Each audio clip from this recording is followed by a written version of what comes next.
Hello friends, welcome back to my channel. আশা করি সবাই ভালো আছো, আমিও খুব ভালো আছি। অবশ্য করেই আজকে আমার টপিকস টিনা, এবং টিনার আজকের ভিডিও ও যেসব কথাবার্তা বলেছে, যা কাজ করেছে এবং যে পথে এগিয়ে চলেছে সেগুলো নিয়েই তোমাদের সঙ্গে আলোচনা করব। এবং তোমরা আমার সঙ্গে থেকো, ভিডিওটা স্কিপ করো না, পুরো ভিডিওটা দেখো। অবশ্য করেই ও কোথায় গিয়েছিল গতকাল, কেন ভিডিও দিতে পারিনি, তাই নিয়ে একটা কমিউনিটি পোস্ট এবং একটা শর্ট ভিডিও অবশ্য করেই আমাদের জানান দেওয়ার জন্য করেছিল। এবং আমরা জেনেছিলাম যে ও কোনো একটা কাজে গেছে, অবশ্য করে কোর্টে যায়নি এটা বলেছিল। কিন্তু আজকের ভিডিওতে ও যে শর্ট ভিডিওটা করেছিল সেটা ওরা যেখানে গেছিল তার আগের করা, এবং আজকের ভিডিওতে ওই যেখানে গেছিল তার পরের কিছু কন্টিনিউয়েশন দেখিয়েছে, এবং ওদের সম্ভবত কোর্টে যেতে হয়েছিল, সেটাও আজকে ভিডিওতে বলেছে।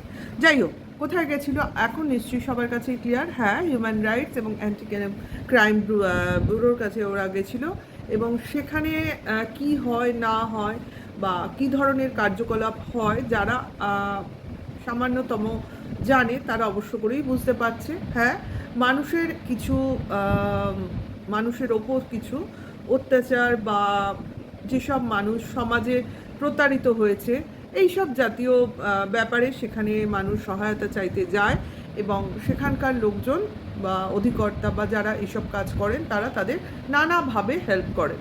ওকে, এবং এরা অনেকটা সেই তোমার সমাজ সেবামূলক কাজের পর্যায়ে পড়ে। আমি সাধারণভাবে বললাম, অবশ্যই এটা অনেক বড় একটা ব্যাপার, এবং এই জিনিসটা ও আগেও ভাবলে পারতো, আরেকটু আগে ভাবলে আরও ভালো হতো।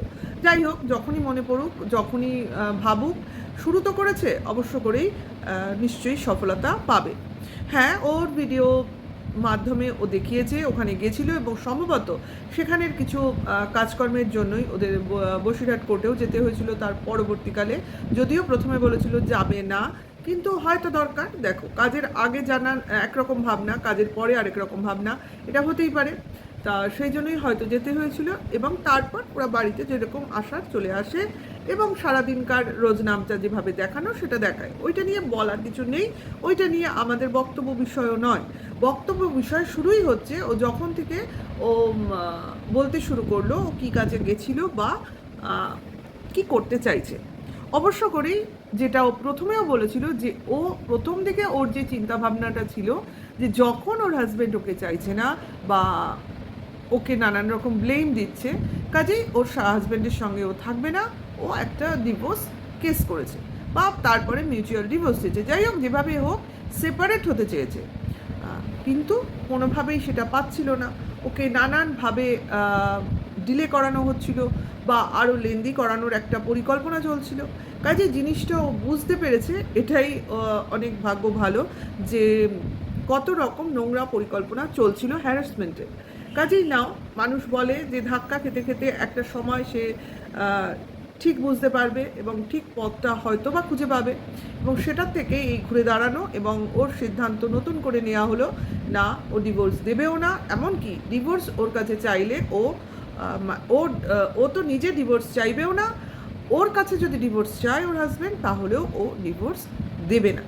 তা আজকে এটা নতুন করে বলে দিল, এবং বলল যে ও যেটা বলেছে সেটা শুধু কথার কথা নয়, এটা ও এই বিষয়টা নিয়েই ও যেখানে গেছিল, অর্থাৎ হিউম্যান রাইটসের কাছে, সেখানেই ওরা এইসব নিয়েই আলোচনা করেছে সম্ভবত, ধরে নিচ্ছি। কারণ এইসব নিয়ে কথা যখন উঠছে, নিশ্চয়ই এইসব নিয়েই কথাবার্তা হয়েছে। এবং সর্বোপরি ওর যেটা চাহিদা সেটা হলো, অনেক তো হলো, এইবার ওর ছেলেকে ওর চাই। অনেক দিন ও ছেলে ছাড়া রয়েছে, এবং ছেলেকেই ওর চাই, আর কিছুই ওর চাই না। এমনকি যে পরকীয়ার সম্পর্কে ওকে অভিযুক্ত করা হয়েছিল, সেই সম্পর্ক যে ব্যক্তিটির সঙ্গে, সেই ব্যক্তির সঙ্গেও ও কোনো সম্পর্ক রাখতে চাইছে না আর। কেন? দেখো, ও ক্লিয়ার করেই দিল, আমি এখন ডিভোর্স নেবও না, ডিভোর্স দেবও না। কাজেই সেক্ষেত্রে অন্য কোনো ছেলেকে ঝুলিয়ে রাখার কোনো মানে নেই, তার সঙ্গে কোনো সম্পর্ক এই মুহূর্তে ও আর রাখতে চাইছে না। Good decision. কারণ আমি যতক্ষণ না ক্লিয়ার হচ্ছি, মানে আমার যতক্ষণ আমি একজনের স্ত্রী, আমি যতক্ষণ একজনের সঙ্গে লিগালি জড়িয়ে রয়েছি, ততক্ষণ আমি অন্য কোনো ব্যক্তিকে আমার সঙ্গে জড়াতে পারি না। কারণ তাকে আশা দিয়ে রাখা বা তাকে ওয়েট করানোটা আমার মোটেও সঠিক কাজ হবে না। কাজে এই মুহূর্তে ও ডিসিশনটা নিয়েছে যে না, আমার দরকার নেই, আমি এখন ওর সঙ্গে সম্পর্ক রাখাটা সেইভাবে আমার সঠিক মনে হচ্ছে না। এটা যদি অনেক আগে ও বলতো, এই যে ওকে দিয়ে বলানো হলো, একটা অভিমানবশত ও বলে বসলো না ওকেই আমি ভালোবাসি, যখন ব্যাপারটা পাবলিক হয়েই গেল, আমি বলেই দিলাম, একটা কমিউনিটি পোস্ট তার মাধ্যমে বলে দিল, এই জিনিসটা রাগের মাথায় হঠকারী সিদ্ধান্ত নেওয়া কোনো ব্যক্তিরই উচিত না। জিনিসটা নিয়ে সবসময় দুবার, তিনবার, চারবার, পাঁচবার ভাবতে সময় নাও। আমাকে কেউ কিছু বললো আর আমি ক্যামেরা খুলে বলতে বসে গেলাম, লিখতে বসে গেলাম, এটা কোনো বুদ্ধিমানের কাজ নয়। কারণ লোক চাইবেই তোমাকে চটাতে, এবং তুমি যাতে হঠকারী কোনো সিদ্ধান্ত নাও সেইটাই লোক চাইবে যে তুমি নাও, কোনো না কোনো একটা ভুল পদক্ষেপ তুমি নিয়ে নাও, সেইটাই তুমি করেছো বারংবার বারংবার। তার জন্যই আজকে তোমাকে বলতে হলো যে আমি অনেক জায়গায় গেছি কিন্তু কোনো জায়গায় আমি সাকসেস হইনি। কেন হবে? কারণ এই যে ভুল সিদ্ধান্ত, ভুল চিন্তাভাবনা, এইগুলোর জন্যই তুমি সাকসেস পাওনি। প্রথম ভুলটাই হচ্ছে যখন তুমি স্বামী তোমাকে অত্যাচার করেছে, যা একটা বধূ নির্যাতনের কেস তুমি 1.5 মাস পর করে বসলে, প্রথম ভুলটাই তো তোমার সেখানে করতে হতো, সঙ্গে সঙ্গে করলে তুমি 1.5 মাস বাদে। ফার্স্ট ভুল।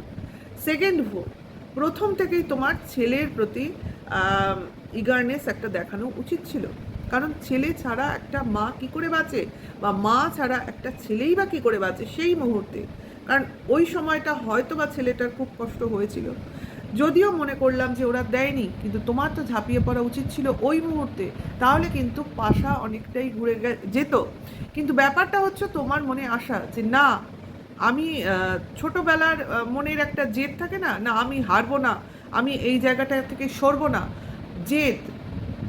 ঠান্ডা স্বভাবের মানুষরা খুব জেদি হয়, আমরা জানি, আমরা বুঝতে পারি।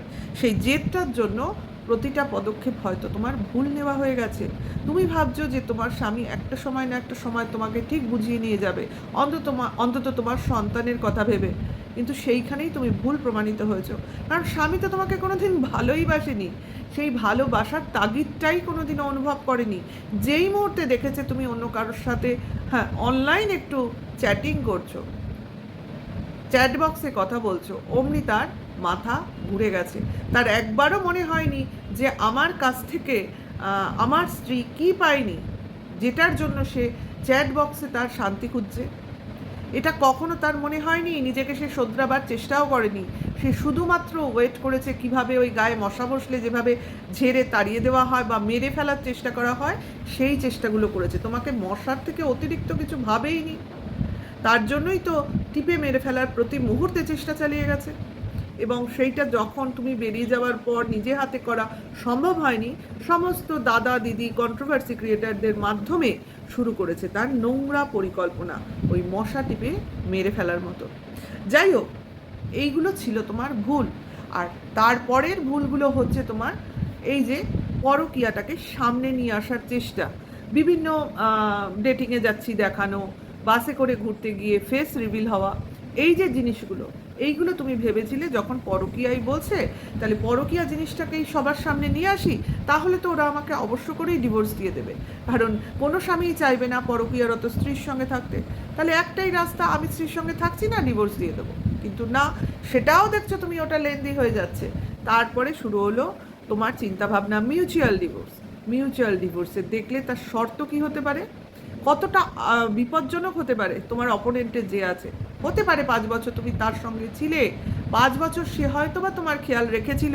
একটা বাড়িতে যেভাবে লোকজন থাকে, যেভাবে দেখলাম ওই যে ওর একটা তো ভাই এসে ঘুরতে এসেছিল ওদের বর্ধমান থেকে ওদের বাড়িতে, যেভাবে একজন অতিথি আসলে তার খাওয়ার দাওয়ার খেয়াল রাখে, সেই রকম অতিথিটাও যেমন বাড়ির কোনো না কোনো কাজে লাগে। দেখেছো নিশ্চয়ই ভাইটা ওদের হয়ে ক্যামেরা ধরে দিত, সেরকম ওর বউ কিন্তু ক্যামেরা ধরে দিত।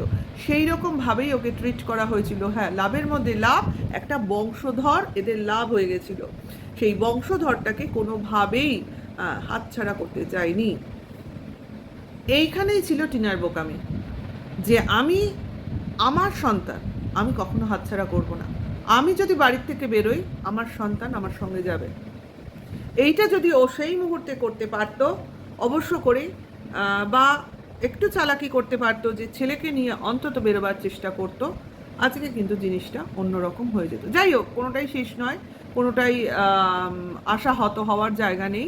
আশা মানে যেখান থেকে আমি সঠিক আমার পদক্ষেপ ফেলবো সেখান থেকেই আমার দিন শুরু, এটাই আমি ধরে নেব। এবং অবশ্য করেই আমার জীবনে সাকসেস আসবে যদি আমি সঠিক পথে থাকি। হ্যাঁ, এখন যে কাজগুলো ও করছে বা যেটুকু বলছে এইটুকুর যথোপযুক্ত কারণ নিশ্চয়ই আছে, এবং ও পারমিশন নিয়েই বলছে, এতে কোনো ক্ষতি হবে না। কারণ মানুষের পদক্ষেপ সঠিক হলে মানুষের কনফিডেন্স লেভেলটাও বেড়ে যায়। হ্যাঁ, অবশ্য করে ওভার কনফিডেন্ট কোনো সময় হয়েও না, কনফিডেন্স রাখো এবং সঠিক কাজটা করো। হ্যাঁ, আর একটা যেটা তুমি বললে যে সন্তানকেই তুমি চাও, বহুদিন কষ্ট পেয়েছো, নিশ্চয়ই কষ্ট পেয়েছো, আমরা বুঝেছি, তার জন্যই তোমার পাশে আছি। আর যারা বুঝেছে, বোঝেনি তারা নয়, জানেও তারা অনেকটাই, তারা ভেবেছে কি করে পাচ্ছ, কি করে সম্ভব। হয়তো বা তুমি পরকীয়ার বা পরকীয়ার বলছি, তোমার পার্টনারকে নিয়ে ভুলে আছো। আরে যতই থাকো, সন্তান তো সন্তানই হবে, সে আমার পুরনো স্বামীরই হোক আর নতুন স্বামীরই হোক, সেটা কোনো কথা না। সন্তান আমার। হ্যাঁ, হতে পারে আমার স্বামীর সেখানে অবদান আছে, তবু আমার অবদানটা তো ভুলে গেলে চলবে না। আমার সন্তানকে নিয়ে সবাই খেলে বেড়াচ্ছে, সবার চ্যানেলে চ্যানেলে তার মুখ ঘুরছে, সবার চ্যানেলে তার হাসি ঠাট্টা, তার রিলস আমি দেখতে পাচ্ছি, অথচ আমি তাকে আদরও করতে পারছি না, তাকে কাছেও নিতে পারছি না, তাকে ধরতেও পারছি না। এর থেকে বড় কষ্ট কি থাকতে পারে? আর সেই মেয়েটা সেই জিনিসটাকে তুচ্ছ করার জন্য প্রতিনিয়ত নিজেকে খুশি দেখিয়ে চলেছে। এইটা বোকার মতো বোঝার মতো ক্ষমতাই বোকার দলের নেই।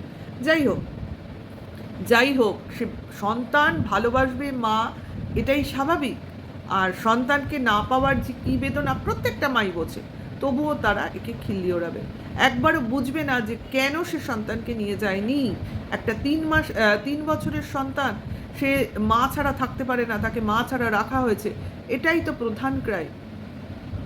যে ছেলেটা, বাচ্চাটা মার জন্য কাঁদছে, তাকে ভোলানো হচ্ছে, অথচ মাকে দেওয়া হচ্ছে না, এটাই তো একটা বড় ক্রাইম। যাই হোক, পরের কি জিনিস আসবে, কি অভিযোগ উঠবে বা কি উঠতে পারে বা কি বেসিসে সমস্ত জিনিসটা হচ্ছে, সেটা একমাত্র টিনাই ক্লিয়ার করবে। ও বলবে, তারপর আমরা বলবো। হ্যাঁ, সর্বোপরি ও লাস্টে যে কথাটা বলেছে তাই নিয়ে যথেষ্ট জলঘোলা করা হচ্ছে। সেটা হচ্ছে ও এখনও টন্দীপকে ওর হাজব্যান্ড হিসেবেই বলেছে। অবভিয়াসলি আমরা প্রথম থেকে বলছি, কারণ ডিভোর্স না হওয়া অবধি ওই ওর লিগাল হাজব্যান্ড, অবশ্য করেই ও হাজব্যান্ড বলতে পারে এবং ওর সিঁদুরের অধিকারটা ও নিজের কাছেই রাখতে পারে। যাই হোক, যতক্ষণ না ডিভোর্স হচ্ছে, ও তো হাজব্যান্ড সেজেই বলেছে ও চায় না ওর হাজব্যান্ডকে নিয়ে কোনো কন্ট্রোভার্সি হোক, বা ও কিছু বলতেও চায় না এবং কোনো কিছু শুনতেও চায় না। এটাই তো হওয়া উচিত। নিজের অধিকারটা নিজেকেই বুঝে নিতে হয়। এইটা যতক্ষণ আমি বোঝাবো, সামনের লোকটা ততক্ষণ বুঝবে। আর আমি যখন বোঝাবো আমি সব ছেড়ে দিয়েছি, তখন কিন্তু লোক সেগুলোকে নিয়ে মজা নেবে। কাজে এইটাই বোঝো, নিজেকে স্ট্রং দেখাও এবং স্ট্রং পয়েন্টগুলো লোকের সামনে তুলে ধরো। অবশ্য করে লড়াকু মনোভাবটা রেখো এবং বিজয়ী হও। আর যেটা লোকে বলছে, এটা বলেই আমি শেষ করবো আমার ভিডিওটা, সবাই বলছে এটা ফেক, অনেকেই বলছে, আমার কমেন্টস বক্সে এসেও বলেছে এবং ইউটিউবে তো ঘুরছে, না এটা টন্দীপ আর টিনার একটা প্রি প্ল্যান্ড গেম প্ল্যানিং, হেন তেন। না, এটা কোনো গেম প্ল্যানিং নয়। এটা কেউ বুঝুন আর না বুঝুন, এটা আমার পক্ষে পুরোটাই বুঝতে কোনো সমস্যা হচ্ছে না। এটা নয়, এটা কোনো গেম প্ল্যানিং না। হতে পারে টিনার এটা একটা লিগালি আইনের পথে চলার জন্য এটা একটা পদক্ষেপ, কিন্তু এটা টন্দীপের সঙ্গে কোনো প্ল্যানিং নয়। এখানে টন্দীপ টিনা প্ল্যানিং করে সেপারেট হয়নি, এবং এরা আবার যে ওই একটা ডেট ইউটিউবে চলছে 29 এপ্রিল, ওরকম কোনো ডেট ফিরে যাবে এমনও কোনো ব্যাপার নেই। আমার মনে হয় না, আমি মনে হয় নাই বলবো, এবং এতে আমার 90% মত আছে যে না, এটা আমি 90% শিওর যে না, এটা কোনো গেম প্ল্যানিং নয়। এটা ওরা সেপারেটই যেটা চলছিল সেটা রিয়েল। আর টিনার কথাগুলো ঠিক, মানে ও কোনোভাবেই ডিভোর্স দিতে চাইছে না, ডিভোর্স দেবেও না, ডিভোর্স নেবেও না।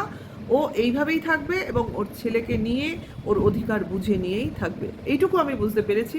এবার পরবর্তী বোঝাটা আরও বিভিন্ন ভিডিও আসবে, অবশ্যই আমরা বুঝতে পারবো। হ্যাঁ, এটা স্বামী স্ত্রীর নিজস্ব কোনো প্ল্যানিং নয়। এইটুকু বলেই আমার ভিডিওটা আমি শেষ করছি। যদি ভালো লাগে অবশ্য করেই লাইক, কমেন্টস আর শেয়ার করো, আর পরের ভিডিও ওয়েট করো। এখনকার জন্য টাটা, বাই।